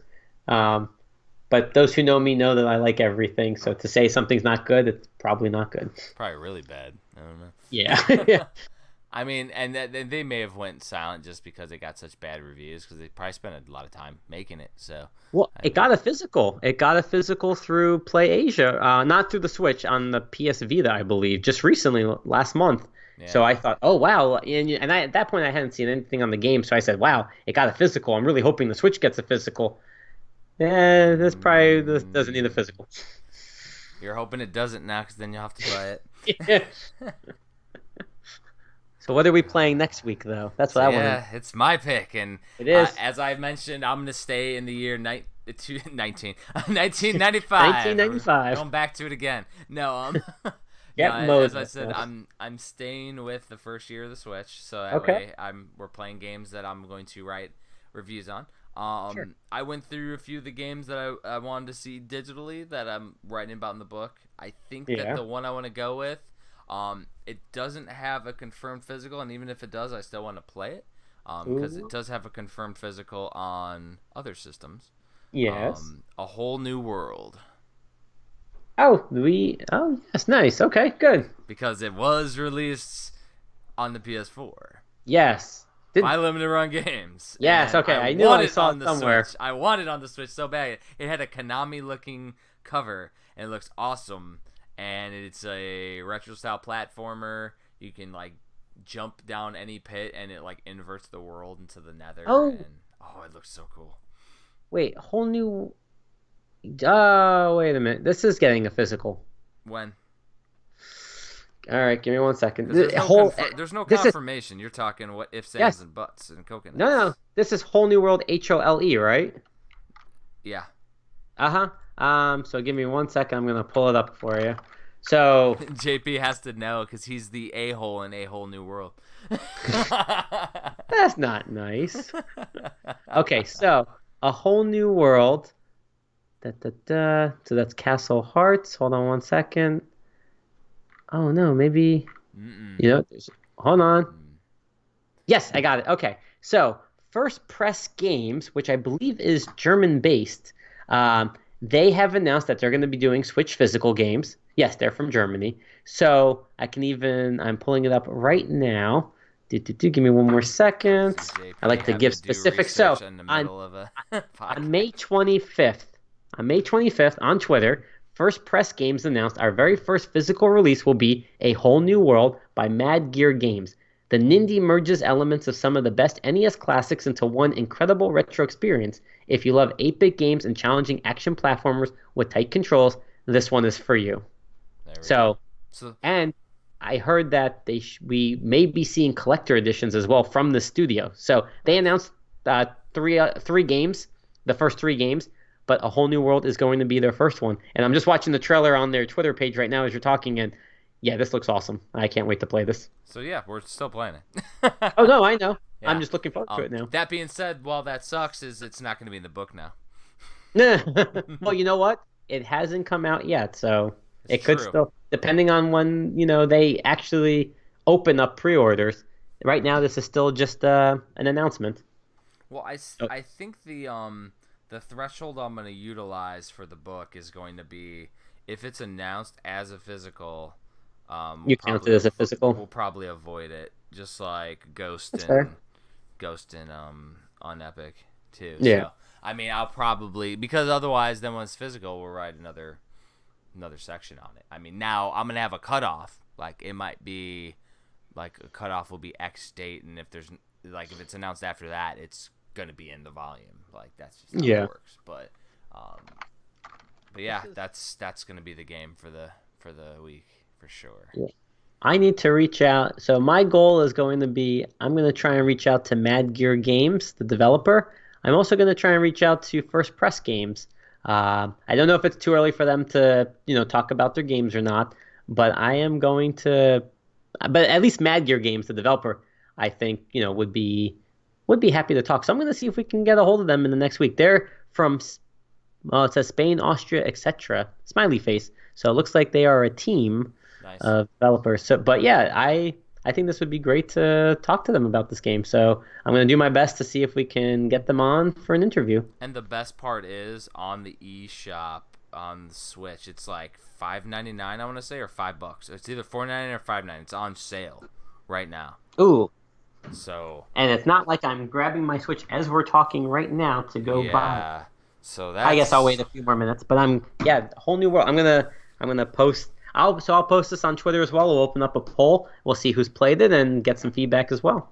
exactly. And then before we jump over to the Switch book, so next conventions and all that, and projects. So I announced online, but I've been confirmed I'm going to Retro World Expo in Connecticut in September.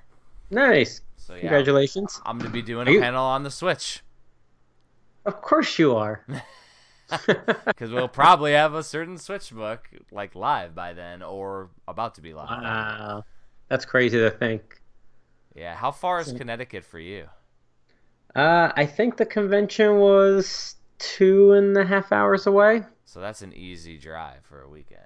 Yeah, I'm gonna try. I can't guarantee anything, but I'm gonna see if we could work it in the schedule to get there. Because I mean, you didn't invite me on the panel or anything, but I think it'd be cool to come. Well, I will definitely get some guest badges and things. So, Okay. and we're working on room accoutrements right now because I always try to make things work with a bunch of buddies out there and stuff. So I know out there it'll be Mike Levy, who does Dude Have You Played This Game and does Pixel 2 Mhm. Radio, and then Rewind Mike, he's on Mhm. YouTube, and they'll be out there, and possibly Dan from Rebel Gaming Club, he might be going out. Nice. So like a lot of people, and then of course I know Lance from Retro World TV. He runs it. I know Lance pretty well. He's cool as hell. Hmm. So that'll be it's a great convention. I haven't been there in a few years though since I've moved. So I'm flying into Hartford probably the literally midnight the night before the convention's on Hmm. Saturday, so I won't get into like midnight. But I'm gonna stay though through Sunday and like leave out on Monday. So I'm gonna actually hang out that Sunday night too, just Oh, to okay. like not have to rush back. Do you already have the date for the panel? They haven't announced panel times. I sent my description and everything. Okay. I Hopefully they'll advertise it better than Midwest. Most conventions are pretty spotty when it comes to promotion of panels and that, and sometimes you're lucky if they even post like where it is at the during the convention at like Yeah. for people to be able to find you. Like Yeah, it it's didn't help crazy. that we didn't even know where to go. Well, that's what I'm saying. That's how a lot of conventions go. Yeah. I remember Retro World the couple years ago when I went. I was on Game Strategy One's panel with him, and he was on my panel with me. And it was we did some crazy cross coordination. That was like first time we were on each other's panels and stuff, and but it was super cool. And I remember too that there was a seller there that had sealed TurboGrafx 16 games. Oh wow. I got Lords of Thunder sealed and the VHS tape. Nice. Yeah, I got some craziness there. That was amazing. That was at Retro World though. Nice. Yeah, it was super cool though. So that's a convention, and if you're coming out, then yes, you will have a way in. Awesome. Not to jump back, but we forgot to mention one thing that's actually kind of important in terms of collectors. And I think before I forget, I just wanted we'll to. do that at the end. All right, Write it fine, down. fine. I'll keep it to the end. I'm Yeah, so excited to share. All right. yeah, yeah. Share later. Okay. Fair enough. So we gotta go to the next one. So the projects. So the Walter Day Gaming Superstars, Volume 1 is ending in a week. So this is the last week to back the book on Kickstarter. So basically we're at like over 200% funded. So Awesome. that book's happening. It's a little bit slower of a book because I'm not actually running point on it. The co-author Todd Friedman's running point. I haven't had time right now because I'm working on the Virtual Boy book. And doing Switchmania Playcast. I haven't really had time to do the normal Kickstarter marketing and that. So, but like the book's done. It's a smaller book. It's it's like $30 for the hardcover. It's gonna be one of the giant hardcovers, but it's a smaller, like probably 150, 200 page book. But it's about the cards for Walter Day and stories, and it's pretty cool. I enjoyed making it, and it's for Walter. Everything's going to him, so all the extra books, everything. So it'll be available in my store as long as we have stock, but Walter might get all the books if we're only doing a small print run. So it'll be cool. Virtual Boy book, I literally have been writing. I finished almost every single review now in that, and there was hundreds. Nice. So because I did every homebrew, I had to write like a paragraph or two on each homebrew game, and some of the homebrew games are really simplistic, so it's tough writing some substance on them. All I have left is some of the Japanese exclusives, and then I'll be done formatting it, and that sucker will be getting sent to the printer after I get all the backer reviews. Super Nintendo books now are completely shipped out. All the Pocket Edition, Complete SNES, the paperback pocket guys. They're freaking huge, by the way. They're heavy. Like, it's crazy. They're like almost 2 pounds for a paperback. Like, it's wow. Yeah, it has that cool Saru Maru purple cover. It's just amazing looking, and I mean they're constantly we're constantly having people buy them, and really, really cool to see everybody jumping in on it. And then I showed JP the treasure box that I released with that, which is really, really cool. So that's awesome. So then one thing we didn't talk about earlier, but it's on the topic of books, is the Switch book. So last week we were talking about the formatting. So I added the Switch Collector logo instead of changing around the way that the format is that we were talking about last week. We put the Switch Collector logo at the beginning of where the text starts. So your eye's drawn right where it starts. So I think it flows really well now with that. And so I think that's going to be the route we go with that. And then I went through and just worked on that formatting throughout the book. And that's what I was accomplished on the Switch Collector book. However, we were talking about some new tiers and things. And I threw out an idea, which you created a poll off of, and I said, what if we take all the lackluster releases from the Switch from year one and do insert cover art? So you could literally take the insert cover art and put it inside your already existing game. Like, put it right in the inside. So it would have to be like thin paper. It would just be artwork behind inside the case. And I think it would be cool. I think, do you have the results of that poll? Because I didn't look after. Like, everybody was really positive with it, but I didn't look at the results at the end. I know. Yeah, I didn't really have feedback. I think I don't remember the percentage, but the majority were interested in it and thought it would be a cool feature to have. Yeah, it was like 70 or 80% when I was looking at it. It was but this was like 2 hours into the poll or something, which it was a day. So there might have been a lot more with that. It was cool though. So that might be a thing, and that might be a thing that we do as with the Switch Collector as a stretch goal. That'd be cool. Yeah, or something like that. But the only thing is that we would need to know how many. So that would Right. require going through every single game from 2017, finding how many have lackluster innards, and then how much it would cost to do, massive amounts of printing. But I mean, it wouldn't be difficult to do. I wouldn't have to like use a printing company for that. I could do that in house. I could go to a Kinko's or something for that. Mm-hmm. You can get professionally done stuff there, so I'm not worried about that. But I think that would be pretty cool. And I know you were looking into some like custom switches and switch controllers and some cool stuff from some artists. So I think that might be a cool idea. Yeah, so I got the information for that I'll share with you afterwards. I heard back from him, but cool. Yeah, he's a very talented guy. He's working with some big companies now to do custom Switch consoles and Joy-Cons, and he even has his own Indiegogo that was successfully funded for a Pro Controller Super Smash project, where he's making a Pro Controller for each character. Yeah. So custom color, custom design on it. His name's Captain Alex. He's awesome. Definitely check him out on Instagram to see all of his works. I mean, it's just unbelievable. So I'm hoping we can work with him to do a custom Switch collector console or Joy-Con, because I think that'd be really cool to have. So I don't know if you realize, though, but with a couple of my old releases, I did custom NESs and custom Super Nintendos. Yes, I think I remember seeing that. CK Signs was the artist who he did like high quality automotive paint and art brushing, and it was like he did custom Mega Man and Mario and Zelda, and like he did with my first Super Nintendo Kickstarter, he did custom Super Nintendo and controllers, and then with my NES Oddities, he did NES versions, and so that was super cool. When in the future, if I go to the Sega Genesis, which I'm still working on formatting, I'm gonna see I'm gonna give him first dibs, see if he wants to do Genesis too. Nice.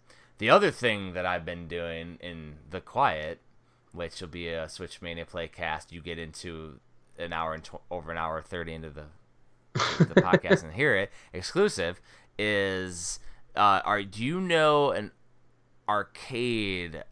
custom arcade artist who released a bunch of awesome cabinets, including a DuckTales arcade and a Legend of Zelda arcade and a Mega Man arcade, and they're done with high quality paint and artwork. And so Games 31 got a DuckTales one at Game On last year, and the guy does like amazing work. Like he does custom, like full size arcade games, and he does painting and inlays, and yeah, it's super cool. And so I've been chatting with him because he's a buddy. Yeah. And I'm like, hey, so, and he runs, it's Rewind by Design is what he does.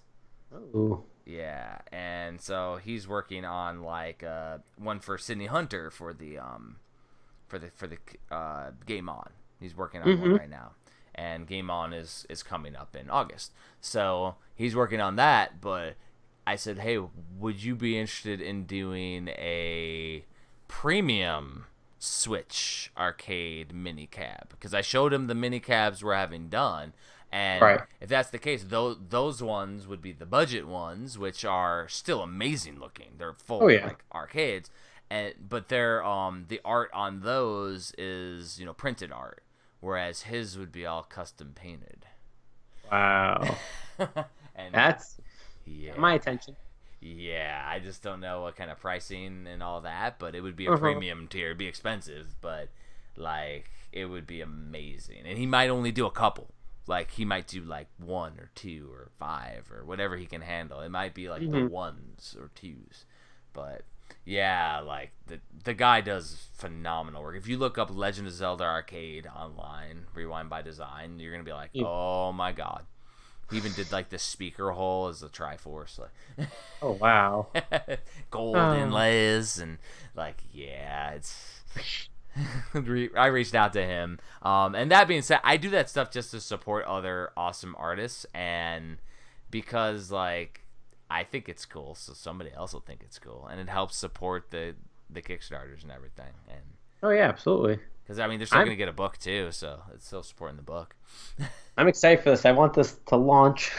I'm ready to. Yeah. I'm ready for. Well, I mean, I'm not ready because I'm still doing my piece on it, but I have started writing, which is good.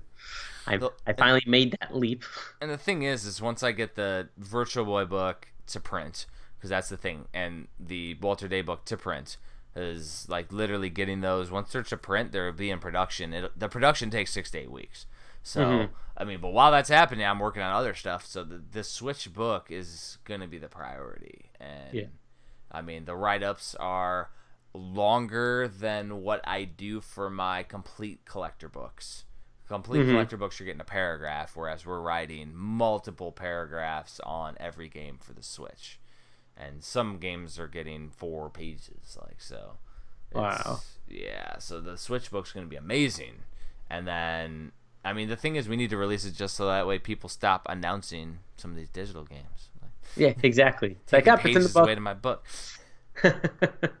Yeah, we're actually, I think we're going to be due for a live stream where I go over the inserts, the inside of the book, so we can do a QC again, because we did that like months ago, and like I took a bunch of notes, I fixed everything, took all the feedback from, because we had like multiple people watching online too, took all the feedback, and now we got to do it again, and then remove stuff like Ghost in an Epic and stuff like that that's in the digital that has confirmed releases, Right. and probably gonna have to, I don't know, it depends on how your write-ups are, whether we're gonna create a separate section for the Switchmania Did You Know collectors, or if it gets incorporated onto the page, or if there's so much that it gets another page or two. The only thing I would say is, I would say take a look at the few that I've written. So that way you kind of give me, because I've never, this is my first time writing for a book, so I don't have that experience. So I would say take a look at what I've done, and then maybe give me some feedback, and then I can tune it up, and then know how to proceed with the remaining ones, and then because you'll see how I wrote it. But I'm pretty much kind of listing what the exclusive items were, where they were available. So I'm just curious what your thoughts are on that. Yeah, I mean, because the thing about it is it has to flow well for the narrative of the book. Right. So that'll be interesting. And then, like, I'll just have to look at your section. Did you put it at the end of the file, or? I put it at the end of each of the games. Okay, that'll be near and impossible. I think I highlighted mine in red. Okay. If you do a search for like JP's collector corner or segment, it's the same like header for each one. Okay. It'll be easy to see. You'll see it.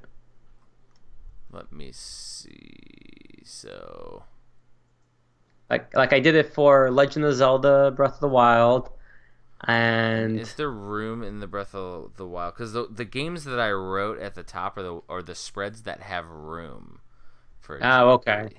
So if you wrote about Zelda, it would be like, all right, so let me remove that giant full page picture that looks amazing to Zelda, and then we'd have to put more text. Yeah. So I would say let's take a look, because you did mention some of the. Yeah, we'll talk about it. Yeah, so it'll be, but that's the thing, like, we're gonna be doing with the Switch book is just going back and forth and coming up with good ideas and refining it, and some stuff may make the cut, some stuff may not make the cut, just for the sake of interest. Right. And I mean, the book is gonna have as much as we can, and if we want to include everything, we can always throw something in the back if it doesn't fit the purview. Because what we have to do is we have to create a consistent layout that's sustainable to 2018. And 2018 is probably going to be 2 more books. So, I mean, and the thing is that we might be able to release volume, like say 2018 is volume 2 and volume 3. We might be able to release both books concurrently or in the same year. Like it's not like it can't be done. I mean, I'm biased, but this is a must for Nintendo Switch collectors. Yeah, and we're going to try to hit every single aspect. Yeah.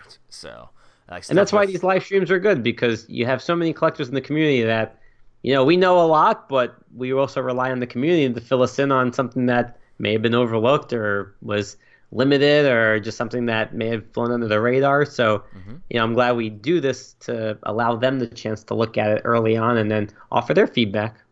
Exactly. And then, like, I'm sitting there editing stuff in the actual book, whereas I don't always update the Word document too. So there might be stuff you notice in the Word document. It might already be fixed in the actual book. Mm-hmm. So that would be fun too. But yeah, so that's the update of the book, though, is that it's coming along.